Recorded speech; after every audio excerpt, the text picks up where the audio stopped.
कांग्रेस आए दिन बीजेपी को टारगेट करती रहती है। बीजेपी पे यह आरोप लगाती है कि बीजेपी ने वो भ्रष्टाचार कर दिया है, बीजेपी ने वो देश को बेच दिया है, बीजेपी की वजह से देश है वो बर्बाद हो चुका है, बीजेपी ने ये घोटाला कर दिया, बीजेपी ने वो घोटाला कर दिया। लेकिन कांग्रेस वाले शायद ये भूल चुके हैं कि एक्चुअल में जो घोटालों का जनक है वो तो कांग्रेस वाले खुद है। ये चीज है वो कांग्रेस वाले चमचों को कौन समझाए कि घोटालों के जनक है वो आप खुद हो। अगर विश्वास नहीं होता है तो वीडियो को पूरा देखिए, आपको वो डिटेल के साथ बताएंगे। हमारी इस नई सीरीज में हम है वो कांग्रेस के साल 1948 से लेकर साल 2014 तक के जितने भी घोटाले हैं उन सब के बारे में बात करेंगे। अगर आपको ये सीरीज पसंद आती है तो कृपया करके हर वीडियो को लाइक करना है, और चैनल पे अगर पहली बार विजिट करते हैं तो चैनल को सब्सक्राइब जरूर कर लेना है आपको।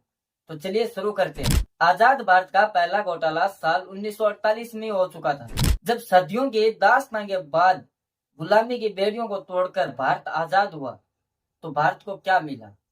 भारत को मिला आजादी के बाद सबसे पहला घोटाला, साल 1948 जीप घोटाला। आजादी के बाद कांग्रेस ने देश की दिशा सुधारने के बजाय ये जरूरी समझा कि परिवार की जो दशा है उसको सुधारा जाए। आजादी के बाद साल 1948 में भारत ने इंग्लैंड के साथ 1500 जीपों की डील तय की, क्योंकि उस समय जो नया नया पनपा था पाकिस्तान, वो भारत को आंख दिखा रहा था, भारत पे हमले की तैयारी कर रहा था, और इसी वजह से सेना को एक जगह से दूसरी जगह ले जाने के लिए जरूरी था कि कोई ना कोई है वो साधन हो पास में, और उसी के चलते है वो ये डील तय की गई।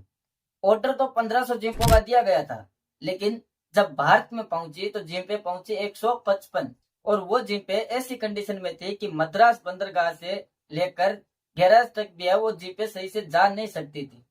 इतनी घटिया हालत, इतनी घटिया क्वालिटी की वो जीपें थी। कांग्रेस वाले चमचे वो इस मुद्दे पे बात नहीं करते, क्योंकि उनको राजमाता की तरफ से इतना बोला गया है कि जो मैं बोलूं वो बोल देना है, उससे ज्यादा कुछ भी है वो मेरे खिलाफ या मेरी पार्टी से रिलेटेड बोलना नहीं है।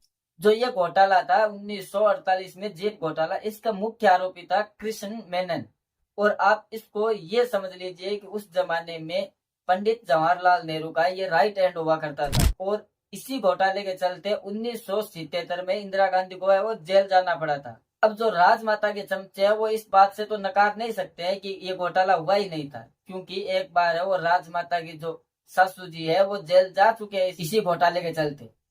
तो चमचों, एक बात है वो समझ लो कि घोटाले तो बहुत हुए हैं, और घोटालों के जनक है वो कांग्रेस ही थी, बीजेपी नहीं थी।